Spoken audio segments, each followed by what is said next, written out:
Good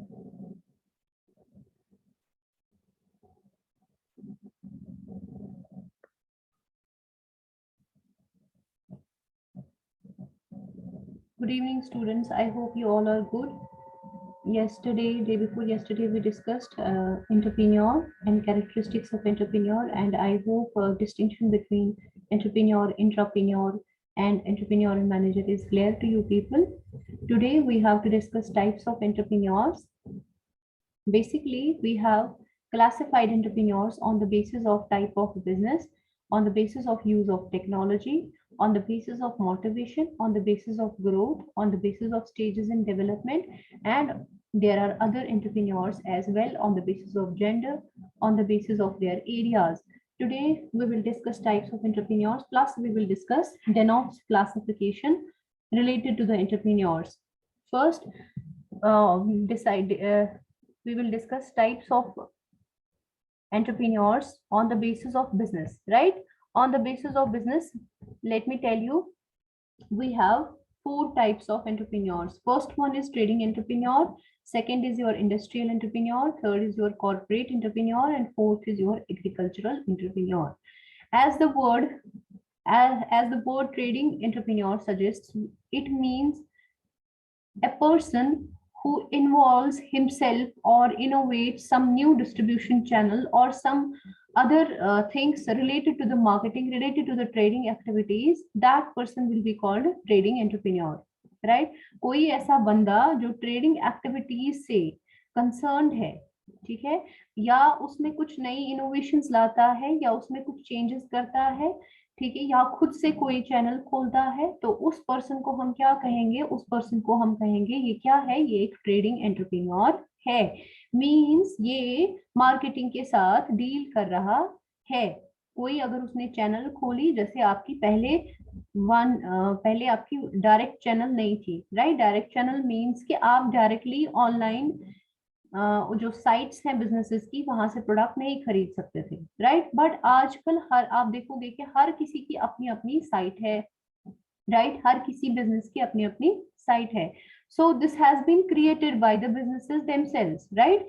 तो यही चीज, अगर कोई ऐसी चीज है जो मार्केटिंग से या ट्रेडिंग से अभी तक नहीं आई है, लेकिन कोई बंदा इस चीज को इनोवेशन इसके अंदर ला रहा है या कोई चेंज ला रहा है, तो उस बंदे को हम क्या कहेंगे? ये क्या है? ट्रेडिंग एंटरप्रेन्योर है, जो ट्रेडिंग एक्टिविटीज के साथ कंसर्न हो।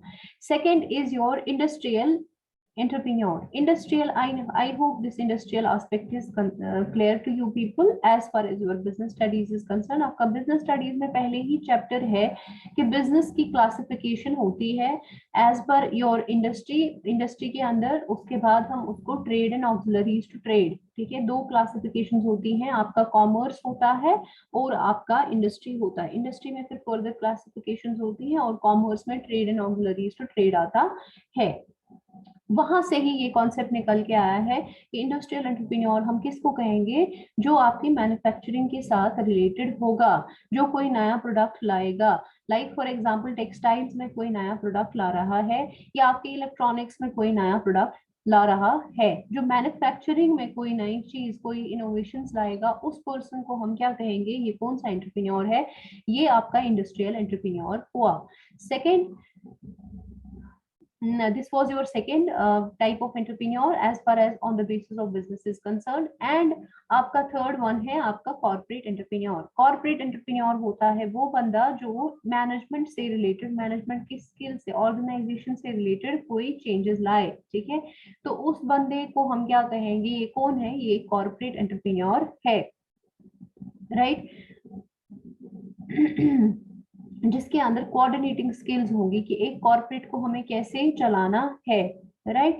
उसके अंदर सारी स्किल्स होंगी, या उन स्किल्स के अंदर फर्दर जो आपका पॉजिटिव है, उसके अलावा भी बहुत सारे रूल्स एंड रेगुलेशंस होते हैं जो आपकी ऑर्गेनाइजेशंस फॉलो करती हैं, जो आपके एंटरप्राइजेस फॉलो करते हैं। और अगर कोई ऐसा बंदा जो अपने इस बेसिस से इसमें कोई चेंजेस लाए, मैनेजमेंट में कोई चेंजेस लाए, और उस वजह से उसके एंटरप्राइज पे कोई इफेक्ट पड़े, इफेक्ट तो टोटलिटी में पड़ता है ना, तो टोटलिटी में क्या इफेक्ट पड़ता है, प्रॉफिट्स या तो इंक्रीज होते हैं या तो डिक्रीज होते हैं, और वो किससे आपको होता है, वो आपका होता है आपकी इंटरनल मैनेजमेंट कितनी एफिशिएंट है, आपकी कोर कॉम्पिटेंसीज क्या हैं, तो उससे ही आपकी जो प्रॉफिट्स हैं वो ऑब्वियसली वो इंक्रीज होंगे, जब आपकी कोर कॉम्पिटेंसी, जब आपकी मैनेजमेंट एफिशिएंट है। और कोई ऐसा बंदा जो अपने स्किल्स को, नए स्किल्स को, ठीक है, उनमें कुछ चेंजेस लाए, राइट, या उनमें कुछ नया नया कोई चीज लाए जो अभी तक लोगों को पता नहीं थी, राइट, तो उस पर्सन को हम क्या कहेंगे, क्या कौन सा एंटरप्रेन्योर है, ये आपका कॉर्पोरेट एंटरप्रेन्योर हुआ, राइट। फिर उसके बाद है आपका एग्रीकल्चरल एंटरप्रेन्योर। एग्रीकल्चरल एंटरप्रेन्योर जो है वो एंटरप्रेन्योर जो प्रोडक्शन मार्केटिंग करता है, किनकी, एग्रीकल्चरल इनपुट्स एंड आउटपुट्स की। लाइक आपका डेयरी है, आपका हॉर्टिकल्चर है, या आपका फॉरेस्ट है, ठीक है, these are what, these are related to the agricultural aspect. और इनमें अगर कोई बंदा डील करता है तो उसको हम कहते हैं एग्रीकल्चरल एंटरप्रेन्योर। लाइक अगर कोई डायरी फार्म खोलता है, ठीक है, तो डायरी फार्म खोलता है वो तो एंटरप्रेन्योर है, लेकिन कौन सा वाला एंटरप्रेन्योर है, वो आपका एग्रीकल्चरल एंटरप्रेन्योर है। I hope these things are clear. इसी तरह से कोई इंडस्ट्री खोलता है तो वो कौन सा एंटरप्रेन्योर है, तो वो इंडस्ट्रियल एंटरप्रेन्योर है। इसी तरह से कोई ट्रेडिंग से डील करता है, कोई मार्केटिंग से डील करता है, तो वो कौन सा एंटरप्रेन्योर हुआ। या कोई अपनी साइट खोलता है ताकि कस्टमर्स उसके पास डायरेक्टली अवेलेबल हो, जिसको हम वन टू वन मार्केटिंग या डायरेक्ट मार्केटिंग भी कहते हैं, ठीक है, तो उसको हम ट्रेडिंग एंटरप्रेन्योर कहते हैं। इसी तरह से जो एक कॉर्पोरेट को चलाता है तो उसको कौन सा एंटरप्रेन्योर कहते हैं, हम उसको कॉर्पोरेट एंटरप्रेन्योर कहते हैं। इस कॉर्पोरेट एंटरप्रेन्योर में मैंने अंबानी और टाटा फैमिलीज की एग्जांपल भी दी है, because they are the corporate entrepreneurs, right. तो ये आपके on the basis of business की पे जब हम क्लासिफिकेशन करते हैं एंटरप्रेन्योर्स की, तो हमारे पास चार क्लासिफिकेशन, चार एंटरप्रेन्योर्स निकल के आते हैं, वो है trading entrepreneur, industrial entrepreneur, corporate entrepreneur and agricultural entrepreneur. I hope these points are clear to you people. Now coming to the second, that is your use of technology. अब जब हम टेक्नोलॉजी के बेसिस पे entrepreneur को classify करते हैं, we have technical entrepreneur, we have non technical entrepreneur and we have professional entrepreneur, right. Technical entrepreneur कौन सा एंटरप्रेन्योर होता है, जो अपनी इनोवेटिव स्किल्स को यूज करता है किसके अंदर, टेक्नोलॉजी एस्पेक्ट के अंदर, राइट। टेक्नोलॉजी से रिलेटेड जब वो कोई चीजें लाता है, कोई चेंजेस लाता है, या अपने एंटरप्राइज के अंदर कोई नई टेक्नोलॉजी इस्तेमाल करता है, ठीक है, तो उसको हम टेक्निकल एंटरप्रेन्योर कहते हैं। या जो जिसके अंदर इनोवेटिव स्किल्स होती है related to the quality control, related to the production, right. Production में we have an number of production processes. Basically जो आपके प्रोडक्शन प्रोसेस हैं वो बहुत है, लेकिन हम उनको दो हिस्सों में डिवाइड करते हैं, intermediate production process and batch production process. But इसको इसके अलावा भी हमारे पास बैच प्रोडक्शन को छोड़कर भी हमारे पास बहुत सारे प्रोडक्शन है, प्रोसेसेस हैं, ठीक है। उसमें अगर कोई एंटरप्रेन्योर, कोई बंदा चेंज लाता है, तो उस बंदे को हम क्या कहेंगे, वो क्या है, वो एक टेक्निकल एंटरप्रेन्योर है। या आपकी क्वालिटी कंट्रोल्स होते हैं, ठीक है, आपका प्रोडक्ट ऐसे ही मार्केट में नहीं जाता, बल्कि इसकी क्वालिटी चेक की जाती है, सिक्स सिग्मा के थ्रू चेक की जाती है, आपके आईएसओ के थ्रू चेक की जाती है, ठीक है। So these are some tools. मैं यहाँ पे टर्म्स बोल रही हूँ बिकॉज ये आप इंशाल्लाह अपने हर क्लासेस में पढ़ोगे। अभी अगर मैंने आपको ये बता दिया प्रोडक्शन से related, so it will be most confusing thing for you people. That is why I am just saying कि ऐसे क्वालिटी कंट्रोल्स होते हैं बिजनेस के अंदर जिनसे हम प्रोडक्ट की क्वालिटी को मेजर करते हैं। और उसमें से अगर कोई बंदा कोई नई क्वालिटी या कोई नया टूल लेकर आता है, तो उसको हम टेक्निकल एंटरप्रेन्योर कहते हैं। नॉन टेक्निकल एंटरप्रेन्योर होता है जिसको टेक्निकल एस्पेक्ट के साथ कुछ नहीं है, बल्कि उसको बाकी फैसिलिटीज, बाकी स्ट्रेटजीज जो बिजनेस की हैं उनके साथ वो डील करता है। प्रोफेशनल एंटरप्रेन्योर क्या करता है, वो प्रोसीड करता है from the sale of one business to start off another business, right. Professional हम इसको क्यों बोलते हैं, क्योंकि इसने जो है आइडियाज को कोलैब किया होता है, ठीक है, और किसी पर्टिकुलर बिजनेस को ये क्या करता है, किसी पर्टिकुलर बिजनेस को सिलेक्ट करता है, राइट। तो इस पर्सन को हम क्या कहते हैं, ये एक प्रोफेशनल एंटरप्रेन्योर है। मींस इसको प्रोफेशनल का क्या मतलब है, मींस पूरी पूरी प्रॉपर प्रोसेस्ड नॉलेज जिसके पास होगी कि किस तरह से एक बिजनेस को मुझे चलाना है, उसको हम प्रोफेशनल एंटरप्रेन्योर कहते हैं, राइट। फिर है आपका on the basis of motivation. Motivation के बेसिस पे वी हैव प्योर एंटरप्रेन्योर्स, ठीक है, pure entrepreneurs, induced entrepreneurs, motivated entrepreneurs, right. तो प्योर एंटरप्रेन्योर्स हमारे पास कौन है? प्योर एंटरप्रेन्योर जो हैं वो होते हैं जिनका इंटेंशन प्योर होता है, मींस जो साइकोलॉजिकल एंड इकोनॉमिक रिवार्ड्स उनको मोटिवेट करती हैं, मींस वो सोचते हैं हमें एंटरप्रेन्योर बनना है और वो बन जाते हैं। प्योर एंटरप्रेन्योर्स वही हैं, राइट। इंड्यूस्ड एंटरप्रेन्योर्स का मतलब है, इंड्यूस्ड का मतलब है कि वो देखते हैं कि इस एंटरप्रेन्योरशिप में हमें क्या क्या बेनिफिट मिलता है, अगर हम एंटरप्राइज खड़ा करते हैं तो हमें क्या क्या बेनिफिट मिलेंगे। वो on the basis of incentives देखते हैं, कंसेशंस देखते हैं, बेनिफिट्स देखते हैं जो गवर्नमेंट ऑफर करती है अगर हम एंटरप्रेन्योर बनते हैं, तो ये चीजें उनको मोटिवेट करती है।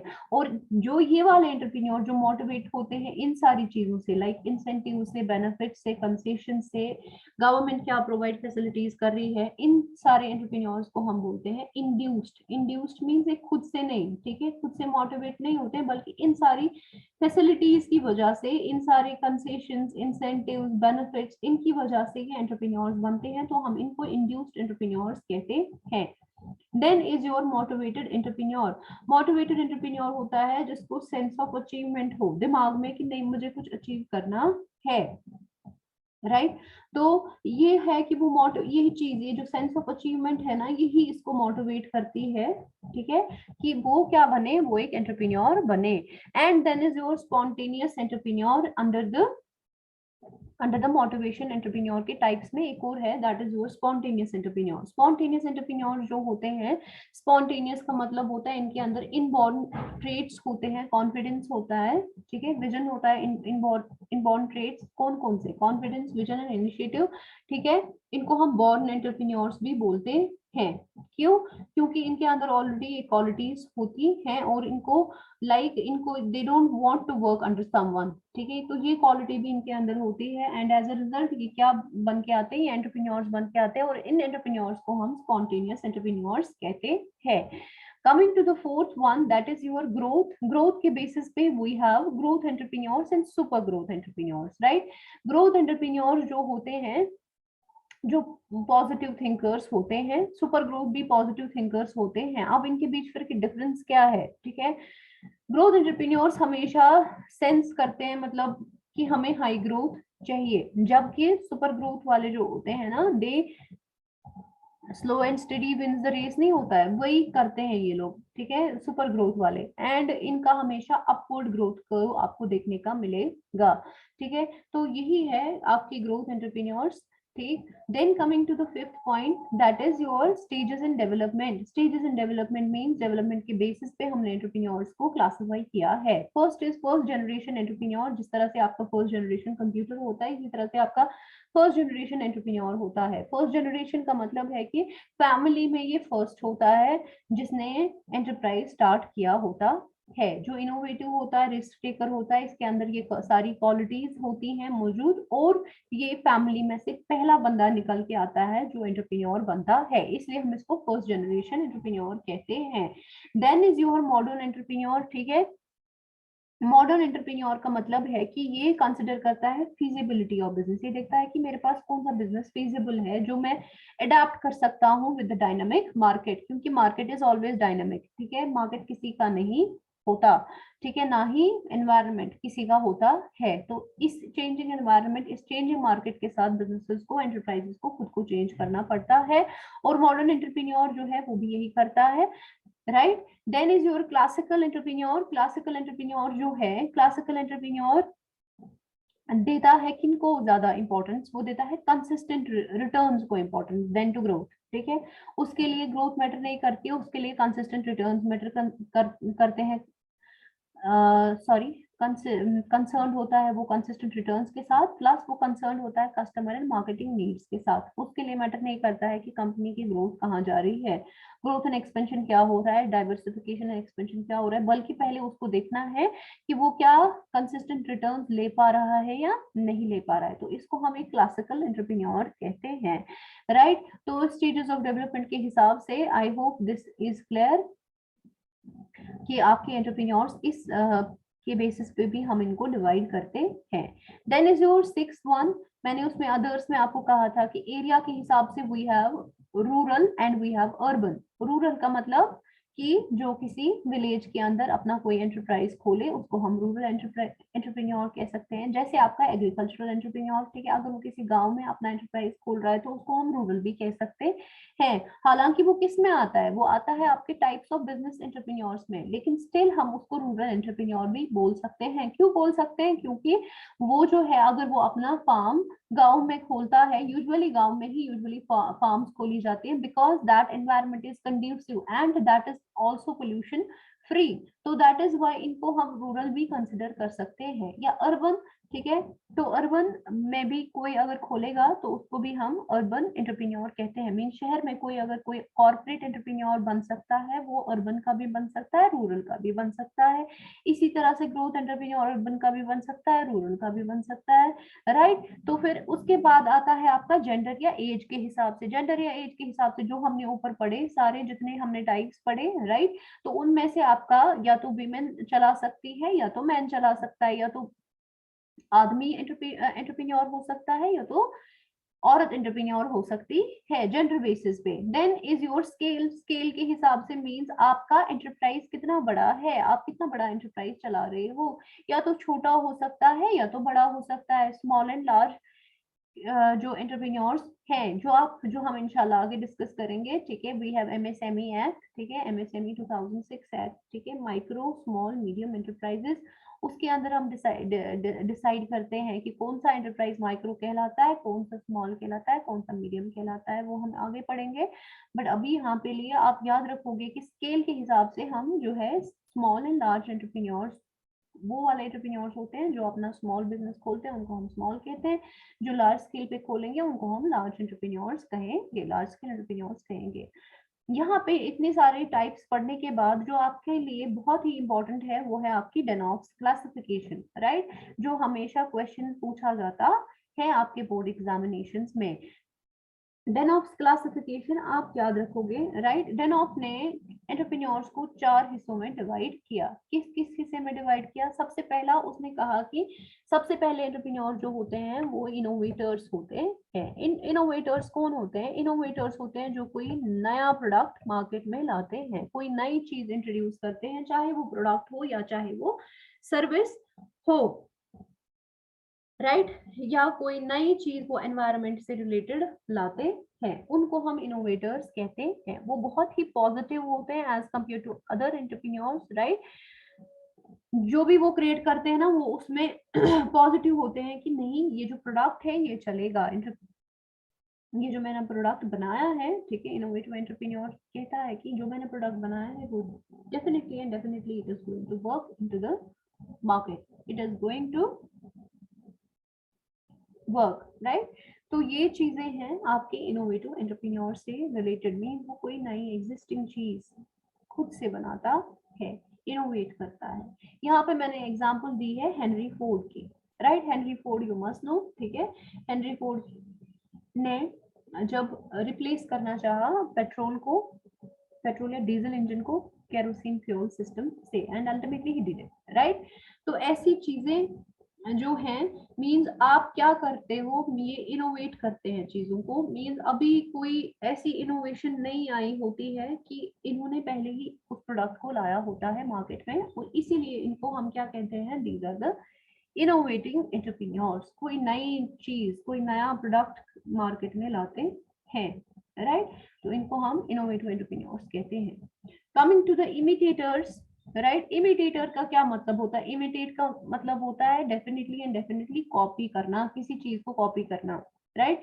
तो ये वाले एंटरप्रेन्योर्स जो होते हैं ये अंडर डेवलप्ड कंट्रीज में पाए जाते हैं। क्यों पाए जाते हैं? क्योंकि लोगों को वहां पे ज्यादा इंफॉर्मेशन प्रोडक्ट से रिलेटेड नहीं होती है, और ये उस प्रोडक्ट को, जो ओरिजिनल प्रोडक्ट होता है, किसी ने बनाया होता है, उसको कॉपी करते हैं, ठीक है, उसके अंदर कुछ सर्टेन फीचर्स चेंज कर देते हैं, ठीक है, कॉपी करते हैं और कुछ अपने भी फीचर्स इसमें ऐड करते हैं in order to make it more appealing, right.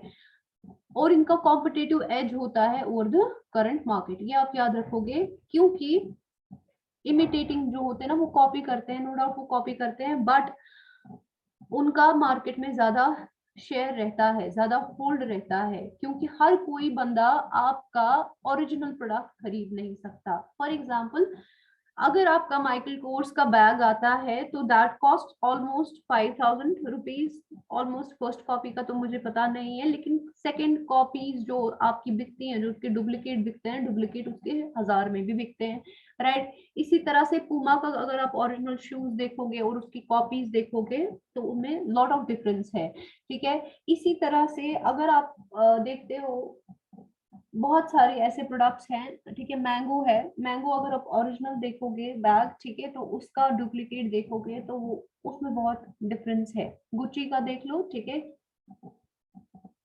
तो उसमें भी बहुत सारा डिफरेंस है। इसी तरह से बहुत सारे ऐसे प्रोडक्ट्स हैं जिनकी हम कॉपीज निकालते हैं, और ये कॉपीज कौन से निकालते हैं? ये वही इमिटेटर्स वाले, कॉपी करने वाले, ठीक है। और ज्यादा कॉपीज ही बिकती हैं as compare to the original product. अब आप बोलोगे कैसे कॉपीज बिकती हैं? क्योंकि हर कोई बंदा जो आपका है, no doubt you create a particular product for high income group, ठीक है, हाई इनकम ग्रुप ही इनको परचेज कर सकते हैं ना ब्रांड्स को, क्योंकि आपका मिडिल इनकम ग्रुप और लोअर इनकम ग्रुप इस चीज को परचेज नहीं कर सकता।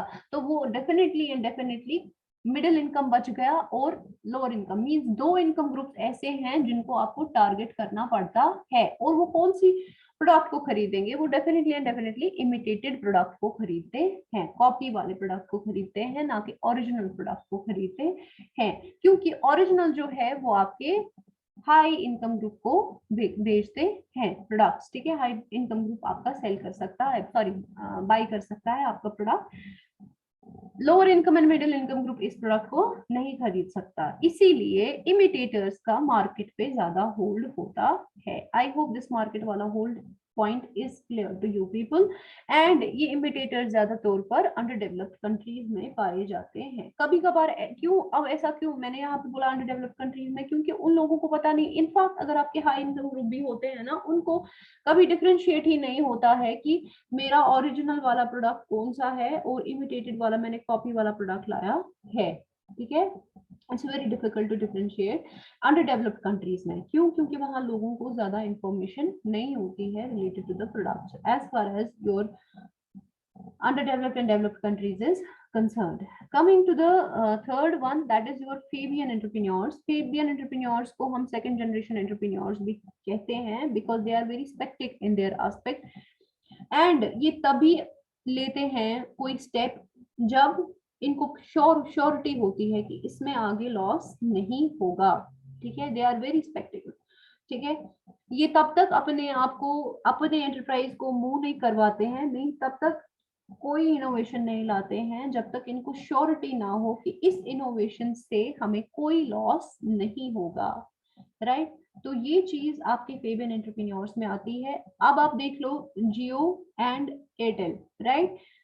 जियो जब आया ना इसके साथ, इसने 4G प्लान के साथ, तो कुछ टाइम के लिए इसने फ्री रखा था। ये क्यों रखा था free? Because it wanted to cover the market. Plus Airtel ने भी नेटवर्क, उसका एयरटेल का नेटवर्क ऐड आता था कोई एक, लेकिन जब एयरटेल था it was the first mover, ठीक है, in this kind of networking, लेकिन उन्होंने प्राइस रखा था। लेकिन जब जियो आया उसने मार्केट को कवर करने के लिए पहले कुछ टाइम के लिए इस एस्पेक्ट को फ्री रखा, ठीक है।